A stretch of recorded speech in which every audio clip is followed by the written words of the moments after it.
मंगलमैत्री students, in chapter 4 materials, metals and non metals, अभी तक हमने नॉन मेटल्स की फिजिकल प्रॉपर्टीज के बारे में स्टडी किया है। अब हम स्टडी करेंगे नॉन मेटल की केमिकल प्रॉपर्टीज के बारे में कि नॉन मेटल की केमिकल प्रॉपर्टीज क्या क्या होती हैं। इसमें सबसे पहले हम लेते हैं reaction with oxygen, non metal की ऑक्सीजन के साथ रिएक्शन। तो non metal react with oxygen to form non metallic oxide. Non metals जो होते हैं वो ऑक्सीजन के साथ रिएक्ट करके नॉन मेटलिक ऑक्साइड बनाते हैं। जब हमने मेटल्स की केमिकल प्रॉपर्टीज के बारे में स्टडी किया था तो तब हमने पढ़ा था कि मेटल्स जो होते हैं वो ऑक्सीजन के साथ रिएक्ट करके मेटलिक ऑक्साइड्स बनाते हैं। इसी प्रकार से नॉन मेटल भी ऑक्सीजन के साथ रिएक्ट करके नॉन मेटलिक ऑक्साइड्स बनाते हैं। These oxides are either acidic और न्यूट्रल इन नेचर। ये जो ऑक्साइड्स बनते हैं नॉन मेटल के, ये या तो एसिडिक होते हैं नेचर में या न्यूट्रल होते हैं। तो सबसे पहले हम लेते हैं विद कार्बन। कार्बन एक नॉन मेटल है, तो कार्बन जब ऑक्सीजन के साथ रिएक्ट करता है तो कार्बन मोनोऑक्साइड बनती है। 2C plus O2 equal to 2CO। Carbon C oxygen O, तो क्या बन गई कार्बन मोनोऑक्साइड। कार्बन मोनोऑक्साइड एक गैस है। कार्बन की जब ऑक्सीजन का रिएक्शन होती है तो कार्बन डाइऑक्साइड भी बनता है। तो C plus O2 equal to CO2। Carbon dioxide भी एक गैस है, लेकिन कार्बन मोनोऑक्साइड क्या होती है नेचर में न्यूट्रल होती है और कार्बन डाइऑक्साइड क्या होती है एसिडिक होती है। कार्बन डाइऑक्साइड को अगर हम वाटर में डिसॉल्व करें घोल दें इसको तो कार्बोनिक एसिड बनता है। कार्बोनिक एसिड एक एसिड है, इसकी नेचर एसिडिक है। क्योंकि इसके लिए हम टेस्ट भी कर सकते हैं कि जब हम ब्लू लिटमस पेपर की स्ट्रिप को कार्बोनिक एसिड में डालते हैं तो वो कैसी हो जाती है, वो रेड कलर की हो जाती है। तो इस प्रकार से जो कार्बोनिक एसिड बनता है कार्बन डाइऑक्साइड को वाटर में डिसॉल्व करने पर उसकी नेचर एसिडिक है। सेकेंड है रिएक्शन विद सल्फर। सल्फर भी एक नॉन मेटल है, तो सल्फर जब ऑक्सीजन के साथ रिएक्ट करता है तो सल्फर डाइऑक्साइड बनती है। सल्फर डाइऑक्साइड भी एक गैस है, तो सल्फर को एस से रिप्रेजेंट करते हैं, ऑक्सीजन O, तो S plus O2 equal to SO2। और सल्फर की जब ऑक्सीजन के साथ रिएक्शन होती है तो सल्फर ट्राइऑक्साइड भी बनता है। इसमें सल्फर के मॉलिक्यूल्स अलग होते हैं। तो सल्फर ट्राइऑक्साइड को अगर हम वाटर में डिसॉल्व करें तो क्या बन जाता है, सल्फ्यूरिक एसिड बन जाता है। सल्फ्यूरिक एसिड जैसे कि नाम से ही पता चल रहा है एसिड, तो इसकी नेचर एसिडिक है। इसमें अगर हम ब्लू लिटमस पेपर को डिप करेंगे तो वो कैसा हो जाएगा, वो रेड हो जाता है। Third reaction with acids. Non metals की जनरली एसिड के साथ कोई रिएक्शन नहीं होती।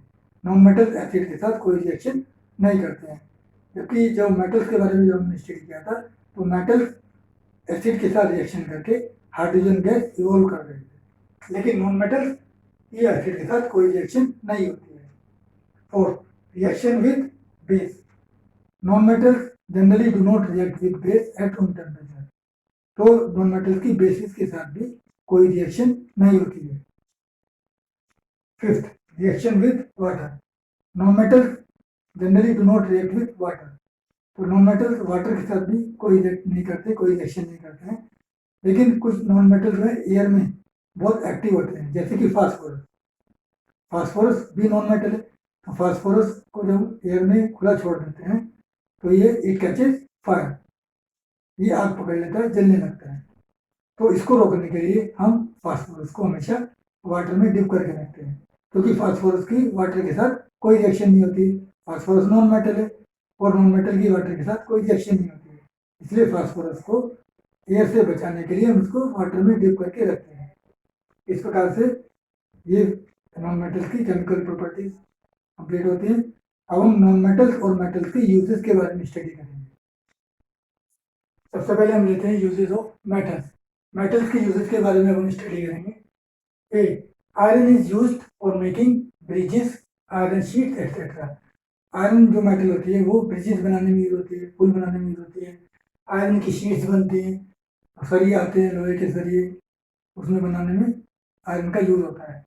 B copper is used for making electric wires and utensils, coins etcetera. Copper जो मेटल होती है उसका यूज इलेक्ट्रिक वायर्स में किया जाता है। इलेक्ट्रिक वायर्स में इसलिए यूज किया जाता है क्योंकि copper is a good conductor of electricity. Copper electricity का गुड कंडक्टर है, उसमें से इलेक्ट्रिसिटी इजीली पास हो जाती है, इसलिए इलेक्ट्रिक वायर्स बनाने में कॉपर का यूज किया जाता है। इसके अलावा जो किचन में यूटेंसिल्स होते हैं, यूटेंसिल में खाना पकाने के बर्तन जिनमें खाना पकाया जाता है, तो वो यूटेंसिल भी कॉपर के बनाए जाते हैं, क्योंकि copper is also good conductor of heat. तो कई बार आपने देखा होगा जो यूटेंसिल होते हैं वो ऊपर से तो एल्यूमिनियम के होते हैं, लेकिन जो उनकी बॉटम होती है वो कॉपर की होती है।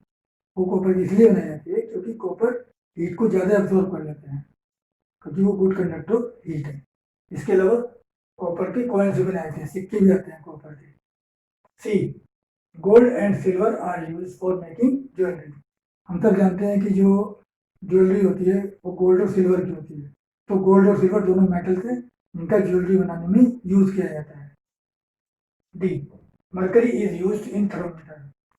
मरकरी के बारे में मैंने स्टार्टिंग में बताया था कि मरकरी एक ऐसी मेटल है जो रूम टेम्परेचर पर लिक्विड फॉर्म में होती है, तो इसलिए मरकरी का यूज थर्मोमीटर में किया जाता है। मरकरी में ब्राइटनेस होती है, चमकीलापन होता है, इसलिए थर्मोमीटर में मरकरी का यूज किया जाता है ताकि वो चमकती रहे। और उसमें जो हम फीवर चेक करते हैं थर्मोमीटर में, तो वो इजीली नोट हो जाए। Now we will study about uses of non metal. Non metal के यूजेस के बारे में हम स्टडी करेंगे। इसमें नंबर 1 है chlorine is used for disinfection of water. Chlorine एक नॉन मेटल है जो वाटर को क्लीन करने में, डिसइंफेक्ट करने में यूज होता है। डिसइंफेक्ट मीन कि वाटर में कोई जर्म्स है, कोई कीटाणु है, कोई गंदगी है, उसको साफ करने में, उसको क्लीन करने में क्लोरीन का यूज होता है। क्लोरीन टैबलेट फॉर्म में भी आती है मार्केट में और पाउडर फॉर्म में भी आती है। B, oxygen is used for breathing. We all know that oxygen इज essential for our life. We cannot live without oxygen. हम जो है ऑक्सीजन के बगैर जिंदा नहीं रह सकते हैं। तो ऑक्सीजन भी क्या है? नॉन मेटल है। तो oxygen is use for breathing, सांस लेने में ऑक्सीजन जरूरी है। C, iodine is used for preparing iodised salt. जो घरों में साल्ट यूज होता है, कॉमन साल्ट, नमक, तो वो आयोडाइज होता है। उस पर जो आप मार्केट से परचेज करते हैं तो उस पर लिखा होता है आयोडाइज सॉल्ट। आयोडाइज सॉल्ट का मतलब होता है कि उसमें आयोडीन मिक्स होती है, और आयोडीन क्या है? एक नॉन मेटल है। तो आयोडीन का यूज आयोडाइज सॉल्ट बनाने में किया जाता है। D, sulphur is use for manufacture of sulphuric acid. Sulphur जो होती है वो सल्फ्यूरिक एसिड बनाने में यूज होती है। अभी हमने जब केमिकल प्रॉपर्टी स्टडी की थी नॉन मेटल्स की, तो उसमें हमने पढ़ा था कि सल्फर की ऑक्सीजन के साथ रिएक्ट होकर सल्फर डाइऑक्साइड बनती है। सल्फर डाइऑक्साइड एक गैस है, तो सल्फर डाइऑक्साइड को जब हम वाटर में डिसॉल्व करते हैं तो सल्फ्यूरिक एसिड बनता है। Next, carbon as a diamond is use for making jewellery. Carbon एक नॉन मेटल है, तो कार्बन का ये फॉर्म है डायमंड, तो डायमंड की ज्वेलरी बनती है। इस प्रकार से मेटल्स और नॉन मेटल्स के यूजेस हमने स्टडी किए हैं। तो इन सब यूजेस को, मेटल्स के और नॉन मेटल्स के, इसके अलावा नॉन मेटल्स की केमिकल प्रॉपर्टीज को आप केयरफुली स्टडी कीजिए। नोट्स आपके पास हैं, वीडियो भी मैं आपको भेज रहा हूँ। इसके अलावा जो क्वेश्चन आंसर मैं करा रहा हूँ, जो आपको सेंड कर रहा हूँ, वो अपनी नोटबुक में करते रहें। इसके अलावा जो कोई प्रॉब्लम आपकी है, कोई आपको समझ में नहीं आ रहा है, तो आप मुझसे पूछ सकते हैं। Thank you, have a nice day.